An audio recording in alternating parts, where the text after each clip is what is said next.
There's one cabbage left in bed 2, and the rest are cauliflowers, which are all leaf. It's just all leaf and no heads. I can't see any heads in there at all. Bit disappointing there. The runner beans at the back are doing well. I keep harvesting them, and as fast as I harvest them they grow again, which is what they're supposed to do, so I'm happy with that.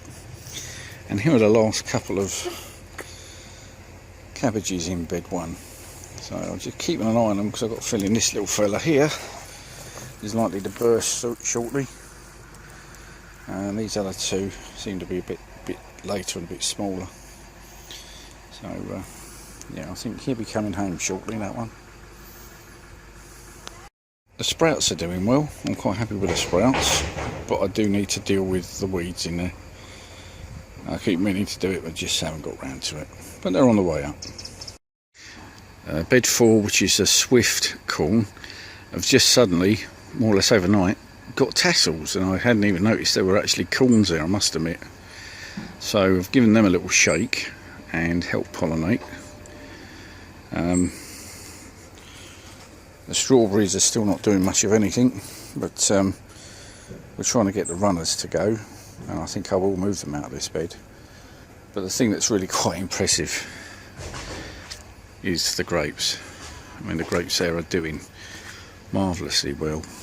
I've trained them along the wires, and I have pruned them back a bit, but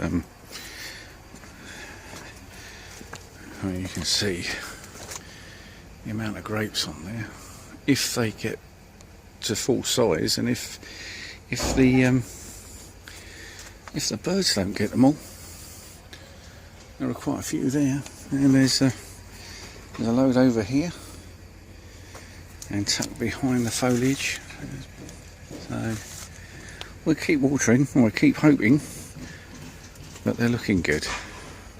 Bed 8 is beetroot and beetroot at the back there, and cucumbers, and I have cucumbers growing out of my ears.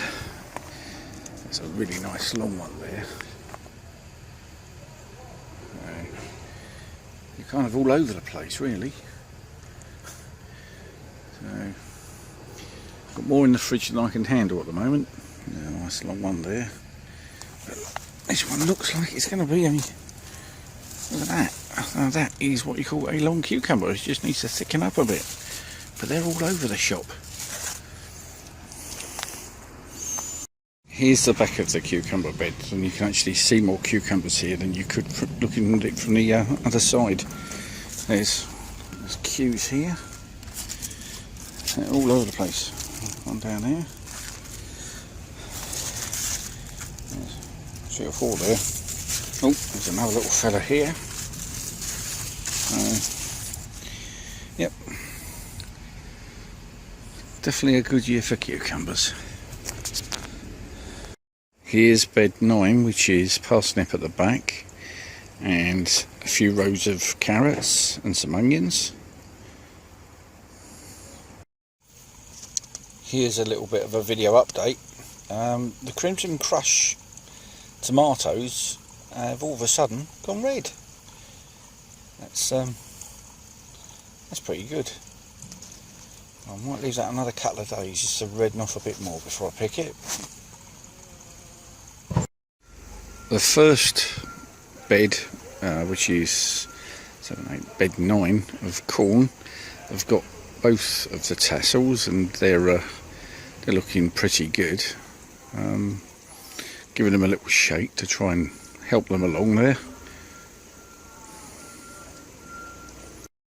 Bed 14, which is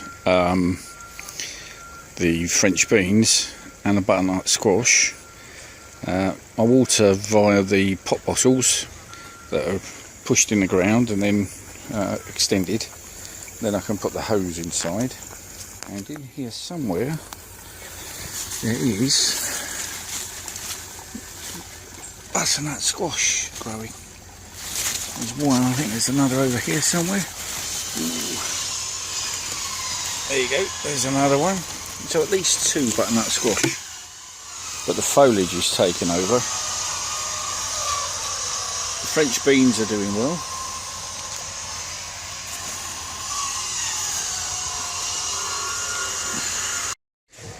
The potato beds are all now clear of potatoes, so I think some green manure is likely to go into that one.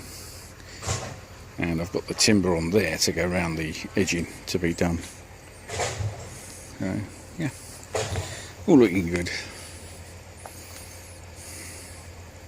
And the tomatoes are starting to go red, which is really nice. It's nice to see them reddening up. Bit of a jungle in there, but there's red tomatoes coming, which is good. And it looks like we've got some tomatoes in the greenhouse going red as well, which I'm really happy about. So a quick watering visit, and I've come away with a small harvest again. I'm really chuffed with these. They're looking splendid. So yeah, roll on the red tomatoes.